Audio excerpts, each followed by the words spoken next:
J'ai plutôt l'impression qu'il faut être fort et heureux pour bien aider les gens dans le malheur.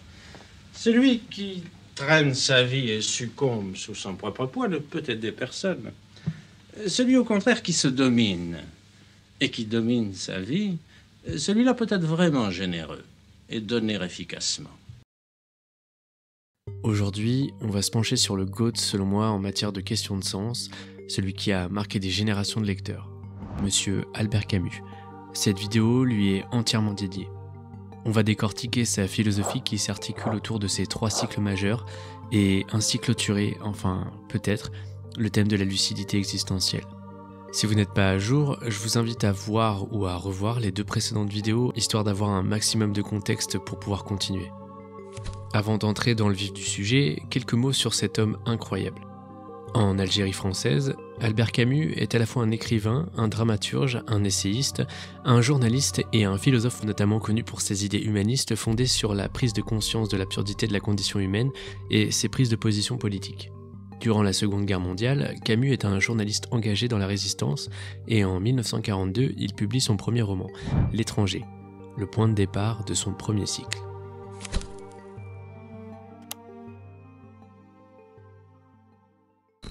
Avant de partir sur ce premier cycle, petite mise en contexte pour que tout le monde situe bien de quoi on parle. L'absurde, c'est une expérience que tout le monde peut faire dans le tramway, dans un taxi. Enfin, c'est un sentiment de séparation et d'étrangeté que j'ai essayé d'analyser. Il est 7h du matin, une personne se lève, enfile son jean, prend son café tiède en regardant les infos. Il enchaîne la douche, le brossage de dents et hop, métro boulot dodo. Jour après jour, même heure, même visage, même station. Au début, ça ne pose pas vraiment de problème, le désir d'avoir enfin eu un job, de s'émanciper, de se conformer à ce que tout le monde trouve normal dans la société, et aussi parce que la routine rassure et occupe la tête. Puis, un matin, quelque chose se fige, et la question éclate. Pourquoi je fais tout ça ? Elle regarde autour d'elle, la cafetière qui grésille, l'ascenseur qui descend, ses collègues qui tapent déjà sur leur clavier, tout paraît soudain dénué de sens. Et c'est dans cette fraction de seconde que l'absurde fait irruption, cette sensation que le monde suit son cours sans prêter attention à son désir profond de compréhension.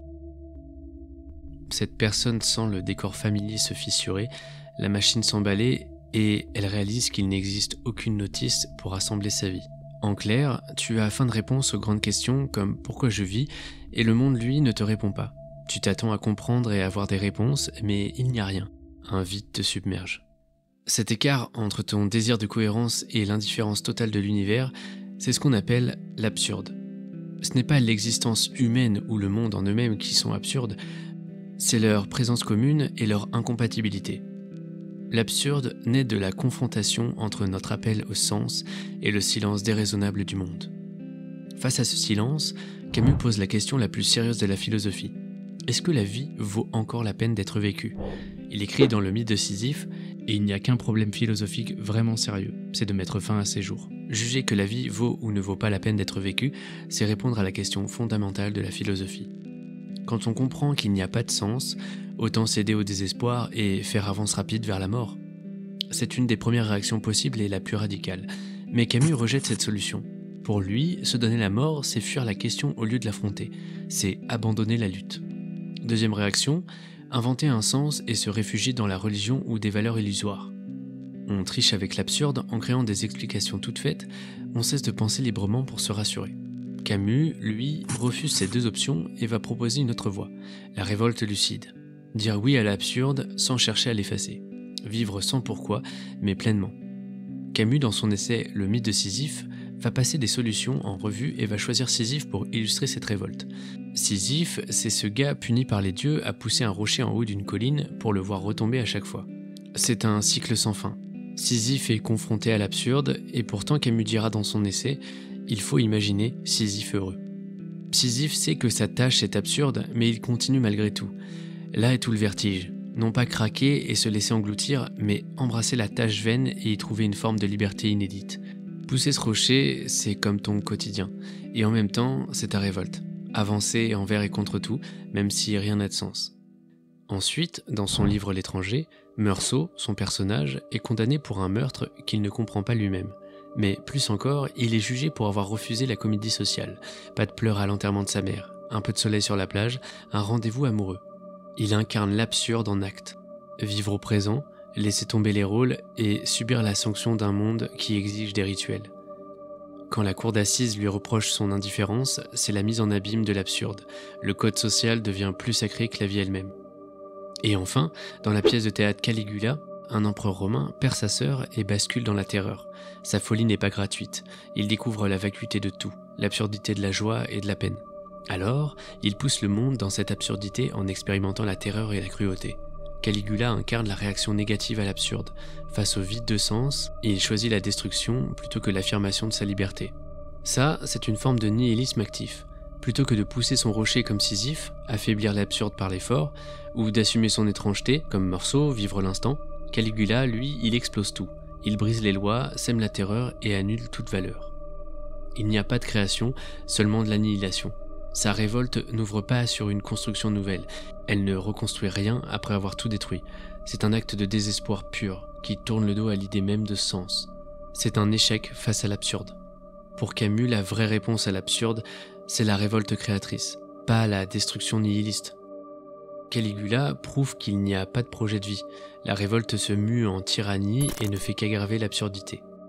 En somme, Caligula ne trouve pas la réponse dans la destruction parce qu'un simple acte négatif ne peut pas créer de sens. Il se perd dans sa colère au lieu d'en faire un moteur de vie. Camus nous montre donc que l'absurde, mal assumé, peut se transformer en cynisme absolu. L'idée que si le monde est absurde, alors tous les excès sont permis. Bon, peut-être que tu te dis, tout ça c'est littéraire, ce sont des destins extrêmes. Sauf que l'absurde nous guette un petit peu partout dans notre quotidien. Le métro qui arrive en retard, encore et toujours, alors que tu as un rendez-vous. Le mail qu'on n'envoie pas parce qu'il faut attendre l'inspiration. Le scroll infini sur les réseaux pour fuir le vide de ses pensées. Camus parle de divorce entre l'homme et sa vie, l'acteur et son décor. Un jour, la machine s'enraye et tu vois ta vie comme un assemblage de pièces vides. Quand le « pourquoi » surgit, tout devient trop lourd. On vit sous une pluie de « il faut réussir, il faut aimer, il faut partir en vacances ». Chacune de ces injonctions est un cadre.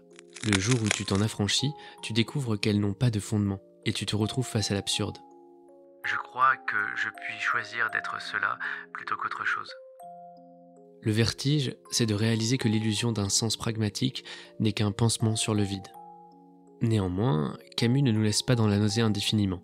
Le sentiment d'absurde est un coup de tonnerre, mais ce tonnerre peut faire germer la révolte, sujet du cycle suivant.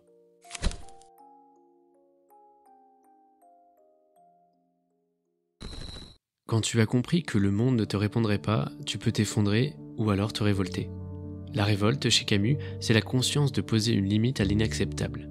La révolte est un mouvement de refus et d'affirmation, un conflit entre la nécessité de vivre et la réalité de la mort, entre le désir de justice et l'injustice présente. Autrement dit, tu refuses de céder à la désillusion, tu as vu l'absurde, tu as choisi de ne pas te tuer moralement et tu décides d'agir, ici et maintenant, même si rien ne te garantit la victoire. Dire non à l'injustice et à la souffrance, tout en gardant cette petite part d'amour qui représente un oui pour un monde meilleur, oui à une vie digne. Camus l'explique, quand on se révolte, c'est toujours au nom d'une valeur qui préexiste à notre révolte, quelque chose d'inscrit au plus profond de nous et qui ressemble à ce qu'il appelle la dignité humaine. Bon, on a vu que l'absurde était représenté par Sisyphe, la révolte, elle, est représentée par Prométhée. Camus en fait la pierre angulaire de sa pensée dans L'homme révolté.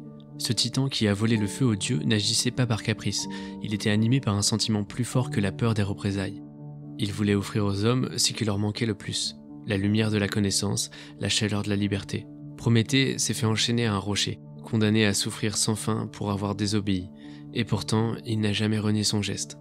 C'est cette obstination, voler cette étincelle et la donner, coûte que coûte, qui devient chez Camus la première leçon de la révolte.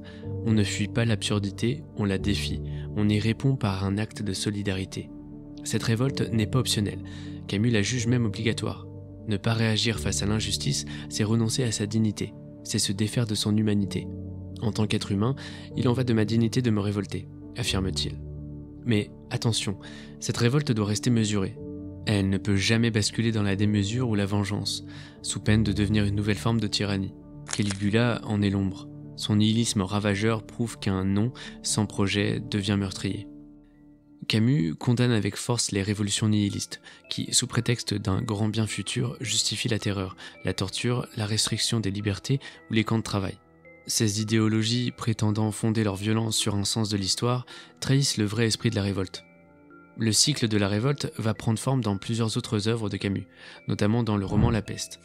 À travers le personnage du docteur Rieux, narrateur et médecin qui passe ses journées et ses nuits à soigner des malades que la ville condamne impitoyablement.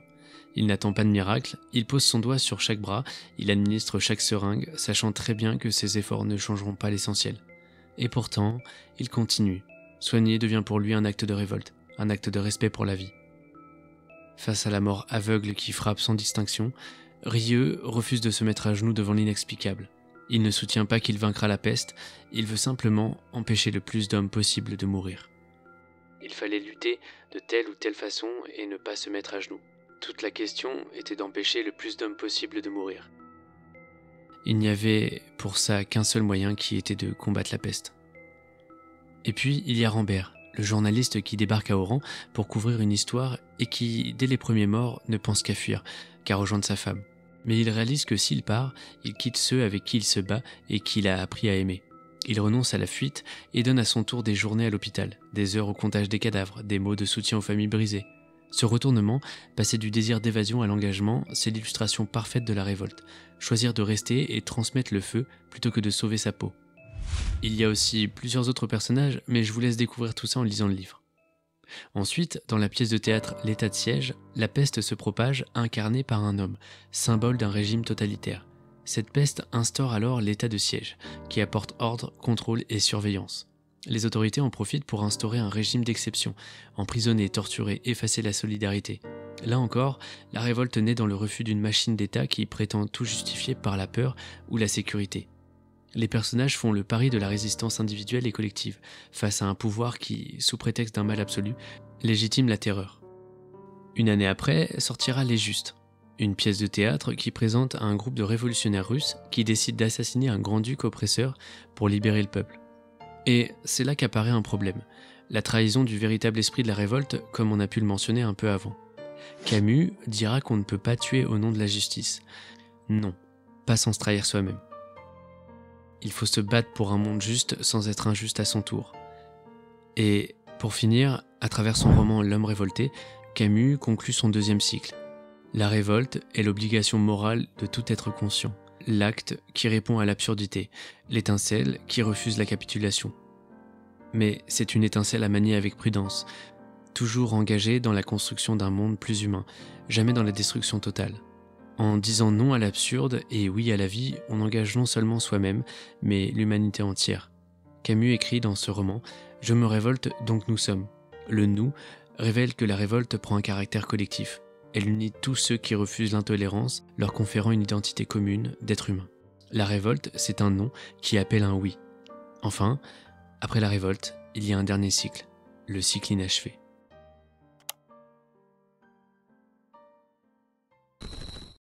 Avec ce dernier cycle, on arrive à l'aboutissement de toute la philosophie de Camus, celui qui touche à l'intime, le retour aux sources. Dans ce cycle, Camus nous convie à un troisième geste, plus doux mais tout aussi décisif, l'amour. Et pour l'éclairer, il puise dans une dernière figure mythologique, Némésis, la déesse grecque de la juste vengeance, de la justice, garante de l'équilibre. Prométhée a volé le feu, Némésis surveille qu'il ne brûle pas les innocents. Dans la triade qu'il dessine, absurde, révolte, amour, Némésis joue le rôle d'arbitre, en nous rappelant que l'amour le plus profond naît lorsque la révolte a respecté ses propres limites. C'est elle qui murmure à l'oreille du révolté que sa lutte est juste, mais qu'il ne faut pas en faire une vengeance aveugle. À travers ses pièces Les Justes et L'état de siège, Camus montrait déjà que défier l'injustice exige de ne pas succomber à la tentation de cristalliser la haine. Némésis devient alors la figure protectrice morale de l'amour. Nul besoin d'effacer l'autre, mais de reconnaître sa dignité, reconnaître en lui une part d'humanité. L'amour camusien n'aveugle pas, il éclaire. Camus aspire désormais à une voie plus paisible. Il cherche à accueillir la vie telle qu'elle se présente et à s'en réconcilier. C'est à travers son roman Le Premier Homme qu'il nous présente ce dernier cycle. Mais celui-ci reste un ouvrage posthume, car Camus est mort avant d'en achever la rédaction, offrant toutefois, à travers ses pages inachevées, un émouvant retour sur son enfance algérienne, sa quête d'identité et son lien indéfectible à ses racines méditerranéennes. Camus y met toute sa tendresse. Chaque souvenir d'enfance devient une preuve que l'amour tient debout. Même quand le monde vacille, il n'est plus cet éblouissement juvénile. C'est un amour mûr qui prend racine dans la reconnaissance de ses origines et dans la gratitude pour chaque regard, chaque geste de ceux qui nous ont portés. Une lumière faisant l'éloge de la dignité humaine. Et cette lumière, on peut également la retrouver dans ces textes méditerranéens, comme Nocé et l'été. Quand vous avez vu une fois la lueur du bonheur sur le visage d'une personne aimée, vous savez qu'un homme ne peut avoir d'autre vocation que d'éveiller cette lumière sur les visages qui l'entourent. Au plus profond de l'hiver, j'ai enfin appris qu'il y avait en moi un été invincible. Camus célèbre l'ivresse sensuelle de la vie, le soleil d'Alger sur la peau, le goût salé de la mer, le chant des grillons à la tombée du jour. Ces textes ne sont pas de simples parenthèses bucoliques, ils posent l'amour comme première réponse à l'absurdité. L'amour de la nature, de l'instant, devient un acte de gratitude. Camus n'a pas attendu la guerre pour poser son regard amoureux sur le monde. Il avait déjà 23 ans quand il a écrit Nocé. Ces 4 nouvelles où la Méditerranée, le soleil et le silence des ruines antiques lui ouvrent le cœur. Imagine-le, jeune, assis sur les falaises de Tipaza, le souffle coupé par l'odeur des herbes et le bruit des vagues. Ce moment d'émerveillement, il l'a transformé en phrase simple. Je mordais dans le fruit déjà doré du monde. Et on comprend qu'aimer pour lui, c'est avant tout se laisser traverser par le monde, sans penser à demain. Plus tard, dans la nouvelle L'été à Alger, cet amour prend un tour un peu plus grave. Camus y repousse l'idée même d'espérer un après. S'il y a un péché contre la vie, c'est peut-être de croire à une autre vie. Là, entre chaleur et poussière, il pose son étendard. Vivre, c'est aimer ici, maintenant, et refuser toute consolation dans un paradis hypothétique. Pour vivre selon Camus, accueille le monde sans arrière-pensée, puise ta force dans la gratitude de l'instant, mais garde toujours l'œil ouvert. L'amour n'est complet que s'il reste lucide et mesuré, prêt à défendre la beauté qu'il chérit. Il faut aimer, oui, mais avec justesse. Voilà le moment où la pensée du midi entre en scène, à l'apogée de notre cheminement. La pensée du midi, c'est un éclat de conscience, inspiré par la leçon de Jean Grenier, ce professeur d'Alger qui lui a appris que la beauté du monde mérite d'être aimée, même en sachant qu'elle périra, inspiré également par la force tragique des Grecs qui célèbrent la liberté dans le respect des limites, et par l'ardente gaieté fataliste de Nietzsche. Camus imagine une pensée qui ne se réfugie ni dans l'ombre ni dans le rêve, mais qui embrasse l'instant présent sous la lumière haute du midi. C'est à René Char, haute et belle figure de la pensée du midi, qu'il offrira son hommage le plus vibrant, reconnaissant dans le poète provençal cette flamme d'une chandelle, capable d'éclairer l'Europe de l'après-guerre. Il faut apprendre à vivre entre l'ombre et la lumière. Ce cycle de l'amour n'est pas une digression poétique, c'est la première pierre de sa philosophie. Avant de découvrir l'absurde, avant de se lever en révolte, Camus a d'abord dit oui au monde, à sa lumière, à sa chaleur, à sa fragilité. Et même quand la révolte devient nécessaire pour défendre la dignité humaine, cet amour reste son étoile du Nord, lui rappelant de ne jamais perdre de vue ce qui donne sens à sa lutte. Ainsi, l'amour ne se présente pas comme un abandon contemplatif, mais comme l'acte majeur qui couronne la révolte. Une fois que vous avez combattu le désespoir, refusé l'inacceptable et volé un peu de feu à l'indifférence, c'est l'amour qui vous apprend à construire avec ce feu, à l'offrir sans le laisser consumer. En terminant ce 3e cycle, Camus nous lègue donc un ultime conseil, qui est de vivre à la mesure. Ni illusion naïve, ni rage aveugle, mais un amour lucide et engagé. C'est dans ce regard aimant envers soi, envers les autres, envers le monde, que le cycle se clôture. Voilà, l'absurde nous a frappés, la révolte nous a portés, l'amour nous relie. Il faut accepter l'absurde, révolter l'absurde, aimer malgré l'absurde. Alors, à toi maintenant d'user de ce triptyque comme d'un mode d'emploi. Décris le vide, refuse l'inacceptable, aime plus fort que tout. C'est peut-être ainsi qu'on peut vraiment effacer le désespoir de cette trop grande lucidité. L'homme refuse le monde tel qu'il est et pourtant il n'accepte pas de lui échapper. En fait, les hommes tiennent au monde et dans leur immense majorité, ils ne désirent pas le quitter. Loin de vouloir toujours l'oublier, ils souffrent au contraire de ne point le posséder assez, étranges citoyens du monde exilés dans leur propre patrie. Sauf aux instants fulgurants de la plénitude, toute réalité est pour eux inachevée. Leurs actes leur échappent dans d'autres actes, reviennent les juger sous des visages inattendus, fuient comme l'eau de Tantale vers une embouchure encore ignorée. Connaître l'embouchure, dominer le cours du fleuve, saisir enfin la vie comme destin, voilà leur vraie nostalgie au plus épais de leur patrie. Mais cette vision, qui dans la connaissance au moins les réconcilierait enfin avec eux-mêmes, ne peut apparaître si elle apparaît qu'à ce moment fugitif qu'est la mort, tout s'y achève. Pour être une fois au monde, il faut à jamais ne plus être.